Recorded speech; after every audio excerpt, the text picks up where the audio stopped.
All right, Shalom. All praises unto Yahweh, Bahasham, Yahweh Shai, Bahasham, Rakah Kodash. Double honors to the apostles and elders of Great Millstone. Peace and mercy to the house of David, the elect.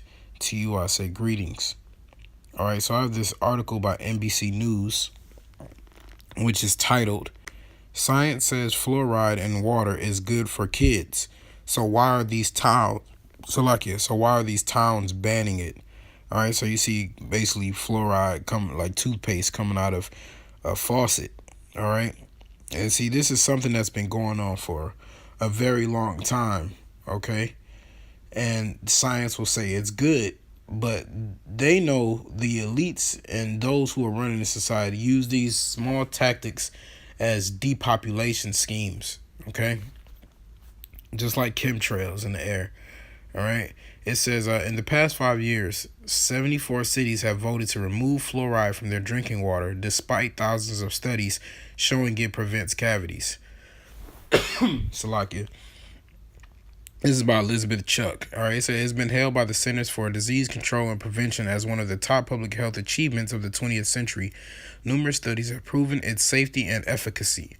But fluoride, the naturally occurring compound that prevents cavities and tooth decay, is still sparking heated debates 7 decades after it was first added to America's water supply. Salakia. Anti-fluoridationists, a small but vocal minority, are disputing long-established science to say that fluoride added to tap water lowers IQ and causes everything from acne to anemia to Alzheimer's. All right, so fluoride can prevent cavities and tooth decay, but not in the form of drinking it. All right, that they're right in saying that they're gonna it can lower IQ and cause acne, anemia, and Alzheimer's. You know, you're not supposed to be. Fluoride is not meant to be ingested. Okay. These anti-fluoride believers are active online, but also at the polls. In the past 5 years, 74 cities have voted to remove fluoride from their drinking water, according to Salakia, I'm still under the weather, y'all. According to the American Dental Association, this year there have been 13 votes around the country on fluoridation, and at least 3 more cities have fluoride referendums on the ballot in November. Proposed bans in Brooksville, Florida, and Houston, Missouri, and a vote on bringing fluoridated water back in Springfield, Ohio. Okay, so I'm going to get a couple of scriptures. There was a part in here that I wanted to get on specifically, if I can find it.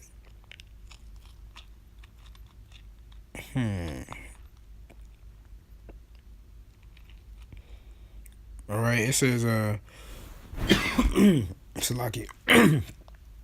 I believe that people should consent to what's in their water, Earhart said. Sometimes people agree. Fluoride is a dangerous cancer-causing agent. I don't even like taking a shower in it, one wrote on Earhart's Facebook page. All right, so it's a very dangerous thing with that water. But, okay, let me get a couple scriptures. First, I'm going to get this 2 Corinthians 2:11. Lest Satan could get an advantage of us, for we are not ignorant of his devices. All right, so just because they're trying to sugarcoat this, make it sound good, make it sound like it's good for your hygiene, good for your dental and your cavities, you know, they can try to sugarcoat it, but we're not ignorant of your devices, Esau. You so-called white people have been put in power. The things that you've done to try to manipulate the people and take over the world and depopulate the earth, we're not ignorant of your devices. And this is a definite device, okay? And these people who are going against it, they aren't foolish either. Okay. Let's see. Oh, let's see this. It says controversy from the very start. The first place in America to receive fluoridated water was in Grand Rapids, Michigan in 1945, when residents there became guinea pigs for the theory that boosting existing natural fluoride levels in water would decrease tooth decay, particularly in children. Okay, so I'm sure, you know, I'm not sure about I'm from Detroit. I'm not sure about the Grand Rapids population, especially during that time. But I'm assuming that was, let's see, that was mid-1900s. So that was not too long after the Civil Rights Movement, you know. So it could have been a large Israelite population there at that time. Okay. Salakia. Mm. Okay. So it could be a way to kill us off too as well.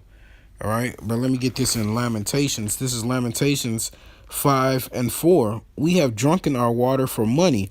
Our wood is sold unto us. Our necks are under persecution. We labor and have no rest. All right. So we have drunken our water for money, man. So this water that they claim is theirs, we're buying it, we're purchasing it, and we're purchasing it spoiled and tainted. You shouldn't have to. That's just like you walk in to buy a product and somebody gives you something that's harmful to you, that's going to kill you, and you have to pay for it as well. Second Esdras, the sixth chapter says the world was made for our sakes. I believe about verse 58. It says the world was made for our sakes, and so this water all belongs to us anyway, and we're paying for it. And they're giving us cancer causing agents, anemia, Alzheimer's. You know, let's see. I could read this whole thing, but I'm not about to do all of it. I'm just trying to get some of the main points. Um, it says it's true that too much fluoride can be dangerous. One complication is skeletal fluorosis, which causes stiffening and pain of the joints and bones or abdominal pain, nausea, and vomiting. But those effects only occur with prolonged exposure to a far higher level of fluoride than is found in public water systems in the U.S. Experts say. In this country, the only common side of effective fluoridization is fluorosis of the teeth, minor staining that is often invisible to a dentist. Right, but if you're drinking this for an extended period of time, and hey, if they really want to harm everybody, they could just mess with the water system, man. Okay, it says, uh, and not only that, the healthcare system in America is a big, big cash cow. All right. So they get people sick. They get people with more muscle pain, more abdominal pain, more Alzheimer, more anemia, more cancer. That's a big cash cow here, man. People have to buy more medication. So it's all a scheme. It's a circular scheme, a pyramid scheme to get people's money instead of actually curing them to make them better. Okay. Um, this is Deuteronomy 28 and 47. This is Moses speaking to the Israelites. And they, because thou hast servest not the Lord thy power with joyfulness and with gladness of heart for the abundance of all things, therefore thou shalt serve thine enemies which the Lord shall send against thee, in hunger and in thirst and in nakedness and in want of all things, and he shall put a yoke of iron upon thy neck until he have destroyed thee. All right, so it says, in hunger and in thirst, because we didn't serve the Lord with gladness of heart. Okay, so when we went thirsty, we have to go to our enemies, and that's why we even have to worry about this. In the kingdom of heaven, when the nation of Israel is put in charge under Yahweh Bashem Yahweh Shai, you're not gonna have to worry about fluoride in the water. The waters are gonna be natural and free and springs of life. All right, you're not gonna have to worry about chemicals in it and toxins and lead in your water and fluoride and chemtrails in the air. You're not gonna have to worry about that. Okay. The anti-fluoride movement. Today, nearly 75% of the U.S. receives fluoridated water from the community water systems. All right, so that's 75. It's a 75%, man. That's a big number. Okay. There's umpteen ways that fluoride can cause damage. Okay, I think he sounds like he's going against it. Oh wait, actually it says the prevailing attitude is that people who are opposed to fluoride are crazy, so I didn't want to be stigmatized in that way, Conant said. But then he says, but the more he looked into it, the more convinced Conant became that fluoride was indeed toxic. He now cites that what he bills as a dynamite 2017 study that concluded that higher prenatal fluoride exposure was associated with lower cognitive outcomes in children in Mexico.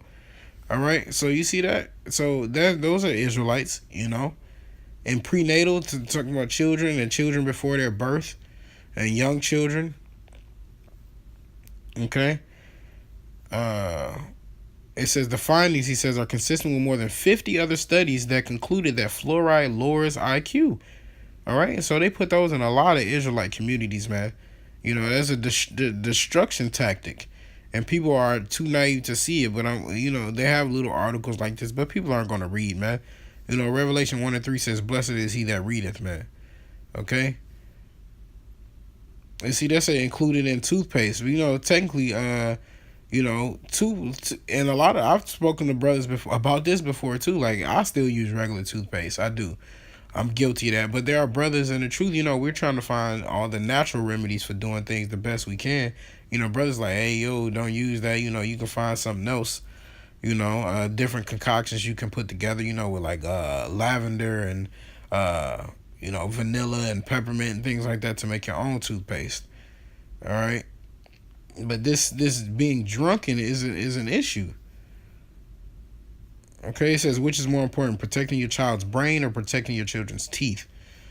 All right. So let me get I got, I think, two more scriptures. I want to get Ezekiel 4:13. It says, and the Lord said, even thus shall the children of Israel eat their defiled bread among the Gentiles, whither I will drive them. All right, so in this land that we've been enslaved in, all right, the Lord says we will eat our bread defiled. And our bread is not just talking about literal bread, it's talking about the things we consume. All right, so it's defiled. Our food is with GMOs and everything, fluoride and lead in the water. This is the system in the society that we live in. Okay, and that's not beneficial to us and our people, especially in these lower income communities, lower socioeconomic areas. We already got enough problems, and now we're getting fluoride in the water. They've been doing this for centuries, man. Well, not centuries, Salakia. They've been doing this for decades, and it probably is centuries for all I know, man. But they've been doing this for a long time. It says since 1945, so maybe about 70, 80 years or so. But that was the first one noted. Okay. So I'm gonna go back to the top just so I can make this the thumbnail. But I have another story, because there was a time in the scriptures where the waters were undrinkable. Okay, this is Exodus 15:22. So Moses brought Israel from the Red Sea, and they went out into the wilderness of Shur, and they went 3 days in the wilderness and found no water. And when they came to Marah, they could not drink of the waters of Marah, for they were bitter. Therefore, the name of it was called Marah. All right, so they had bitter waters out there, man. And this is like that you eat undrinkable. Like, it's even like salt water. You have some salt water. You can drink it. Yeah, you can, but it'll just dry you out. You could perish from it. Okay. And see, these waters, they could have had even more problems than that. Some waters have like different poisons and chemicals in it. It says, and the people murmured against Moses, saying, what shall we drink? And that's weird. We murmuring now. Like, I saw two videos. One brother put up a video about I'm gonna talk about that one in a second. But another brother put up a video about he said, for the first time in my life, I think I tasted real water, and I forget the name of the water that he found. I'm mad I'm forgetting it, because I wanted to buy some and try it. But he said he tasted water for the first time in his life. And in America, it's illegal to even collect rainwater, man. But you probably don't. That's probably even defiled, man. All of the chemtrails in the air, you trying to take rain from the heavens. It's sad, man. It's a sad world we live in right now. They'll throw you in jail for collecting rainwater. All right. But going on, it says, and the people murmured against Moses, saying, what shall we drink? And he cried, and that's going to really be a murmuring when the Heavenly Father brings these plagues and pestilence and the lack of food and lack of water. Hey, people gonna be like, what we gonna drink, man? They're gonna be about to perish. And he cried unto the Lord, and the Lord showed him a tree. By the way, the children of Israel are the so-called blacks, Native Americans, and Hispanics, and those who are scattered abroad, and those of confusion of face. All right. And so they're going to be murmuring, what shall we drink? 2/3 of our people are not going to be are going to be looking for food and water in the time of Jacob's trouble, which is martial law. All right. And according to Isaiah 65, it says, my servant shall eat, my servant shall drink. Exodus 15:25. And he cried unto the Lord, and the Lord showed him a tree, which he had cast into the waters. The waters were made sweet. Then he made for them a statute and an ordinance, and there he proved them. All right. So you have certain trees like pine trees and stuff like that that you can drop into the water and so like it, and they'll be made sweet. All right. You know, and one of the elders did a video on that. I believe one of the elders, Nazariah, if I'm not mistaken, up in Dallas, he did a video on how you can put certain pine bark and things like that in the water and distill it, and it'll make the water sweet and it'll get rid of a lot of impurities. Okay. So that's what the Lord did with this tree. All right. It says, and it said, if thou would diligently hearken to the voice of the Lord thy power, and will do that which is right in his sight, and will give ear to his commandments, and keep all his statutes, I will put none of these diseases upon thee, which I brought upon the Egyptians, for I am the Lord that healeth thee. See that? So Yahweh Bashem Yahushai is the one that healeth us. Okay, he gives us sweet waters. He gives us knowledge and wisdom and understanding. He gives us the way to life. You know, Yahweh shall say, I'm the truth, the way, and the life, man. Okay?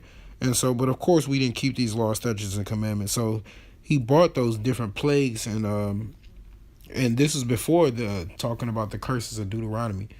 So he brought all of those plagues and those curses upon us, you know, and that's going to, a lot of those are going to come back into the earth again, man. The Lord is going to show his hand. He's going to stretch forth his hand, and he's stretching forth his hand now to the children of Israel, but they regard it not. Okay, so America has these defiled waters and things like that. You know, it's nothing new under the sun. Okay, and so, but they're going to receive their reward for trying their new world order. You know, it's not going to happen, and so they're going to keep trying to kill and kill and kill, but they're going to get exposed. All right, Esau, you so-called white people are going to be exposed for your wickedness and your wicked deeds. All right, when the Heavenly Father, who you even call Jesus Christ, returns. All right, so with that, I'm going to say all praise unto Yahweh, Ba'ashem Yahushai, Ba'ashem Rakakwadash, double honors to the apostles and elders of great millstone, peace and mercy to the house of David, the elect. Shalom.